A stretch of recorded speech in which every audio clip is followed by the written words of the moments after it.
ଯାହା ହଉ ଆମେ ରାତି 12ଟା 11ଟାରେ ଆମେ ବୁଲିବାକୁ ପଳେଇ ଆସିଛୁ। ଯେହେତୁ ତା ପୂର୍ବରୁ ଆମେ ଠାକୁର ଦର୍ଶନ କରିସାରିଛୁ, ଏବେ ଟିକେ ମେଳାକୁ ବୁଲିବା ଆଉ। ଏ ମୋ ସ୍ୱାମୀକୁ ଦେଖୁନ କ'ଣ ହେଉଛନ୍ତି। ମୋ ପୁତୁରା ତାକୁ ମୁଁ ଦେଖୁଛି, ସେ ମୁଁ ଭିଡ଼ିଓ କରୁଛି ବୋଲି ସେ ମୋତେ ମୁହଁ ମୋଡ଼ୁଛି। ଯାହା ହଉ ଆମେ ଟିକେ କିଣାକିଣି କଲୁ। କିଣାକିଣି କଲା ଭିତରେ ଟିକେ ବାହାରକୁ ଗଲୁ। ଆମେ ଯାହା ହଉ ଯେହେତୁ ରାତିରେ ଆଇଛୁ ଏଠି ଖାଇକି ହିଁ ଯିବୁ। ତାପରେ ଆମେ ଟିକେ ବୁଲିକି ପଳେଇଲୁ ଆମେ ଖାଇବାକୁ। ଖାଇବା ଭିତରେ ମୋ ସ୍ୱାମୀ ଖାଇଲେ ଚିକେନ୍ ପକୋଡ଼ା, ମୁଁ ଖାଇଲି ଚାଟ୍, ମୋ ଯାଆ ଖାଇଲେ ଦୋସା ଖାଇସାରିଲା ପରେ ଏସବୁ ଖାଇବା ଟିକେ ଯଦି ଆଇସ୍କ୍ରିମ୍ ନ ଖାଇବା ଟିକେ କ'ଣ ଭଲ ଲାଗିବ। ଥଣ୍ଡା ଆଇସ୍କ୍ରିମ୍ ଟିକେ ଖାଇଦେବା। ଥଣ୍ଡା ଆଇସ୍କ୍ରିମ୍ ଖାଇସାରିଲା ପରେ ମୁଁ ତାଙ୍କୁ ମୁଁ ମୋ ପୁତୁରାକୁ କହୁଛି ଦେଖିଦେବା ଛୋଟ ଆମର ବଡ଼। ତା ଭିତରେ ଆମେ ପଳେଇଲୁ ପୁଣି ବୁଲିବାକୁ। ମୋ ସ୍ୱାମୀ ଆଉ ମୋ ପୁତୁରା ପଳେଇଲୁ ଉପରକୁ ଫଟୋ ଉଠାଇବା ପାଇଁ। ତା ଭିତରେ ମୁଁ ଟିକେ ଯାଏ ଟିକେ ଠାକୁର ଟିକେ ଦର୍ଶନ କରିଦେବା। ଯାହା ହଉ ଟିକେ ଗଲି ଠାକୁର ଟିକେ ଦର୍ଶନ କରିକି ଆସିଲା ଭିତରେ ଆମେ ଆମର ଫଟୋ ଉଠି ସାରିଛୁ। ତା ପଛରେ ମୋ ସ୍ୱାମୀ ମୋ ଯାଆର ଫଟୋ ଉଠାଉଛନ୍ତି। ଆଉ ଏଇଠି ମୋ ପୁତୁରା ବାହାରେ ବୁଲିବେ। ଯାହା ହବ ଚାଡ଼େ ଟିକେ ବୁଲାବୁଲି କରି ଦେଖିଲି ମୋ ପୁତୁରା କଥା ମାନୁନି। ସେ ତାର ସେଇଆଡ଼କୁ ବୁଲିବାକୁ ପଳାଉଛି, ଦୌଡ଼ି ଦୌଡ଼ିକି ପଳାଉଛି। ଏ ଶୁଣୁ ତାକୁ କହିଲେ ସେ ଶୁଣୁନି ଜମାରୁ।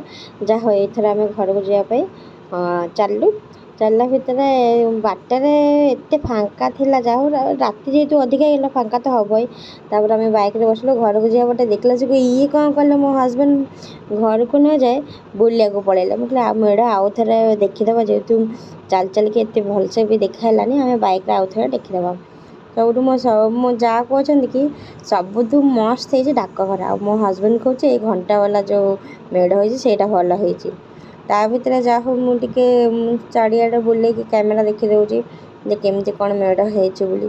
କାହିଁକିନା ମୁଁ ତ ଫାର୍ଷ୍ଟ ଟାଇମ୍ ହିଁ ପାରାଦ୍ୱୀପରେ ବିଶ୍ୱକର୍ମା ପୂଜା ଦେଖୁଛି। ତା ପୂର୍ବରୁ ତ ମୁଁ କେବେ ଦେଖି ହିଁ ନଥିଲି ନା, ଏଇଟା ହିଁ ମୋର ଫାର୍ଷ୍ଟ ଟାଇମ୍। ତା ଥରେ ମୁଁ ଦ୍ୱିଥର ଆସିଲି। ଦ୍ୱିଥର ମୁଁ ଚାଲି ଏତେ ଗୋଡ଼ ପେନ୍ ହେଲା ଯେ ମାନେ ମୋତେ ବୁଲିବାକୁ ଏବେ ଇଚ୍ଛା ହେଲାନି। ଯାହା ହଉ ଏଥର ବାଇକ୍ରେ ବୁଲିଛି ଟିକେ ଆରାମ ବି ଲାଗୁଛି ଆଉ ଚାରିଆଡ଼େ ଭିଡ଼ିଓ ବି କରିପାରୁଛି।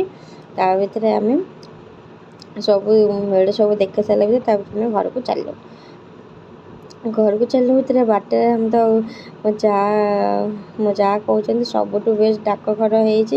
ଯାହା ହଉ ସମୁଦ୍ର କୂଳକୁ ଟିକେ ବୁଲି ଆସିଲା ପରେ ଆମେ ଚାଲିଲୁ ଆମ ଘର ଆଡ଼କୁ। ଯାହା ହଉ ମୁଁ ପୁତୁରା କହୁଛି ପୁତୁରା ଟିକେ ଅନା ମୁଁ ଭିଡ଼ିଓ କରୁଛି ଅନା ସେ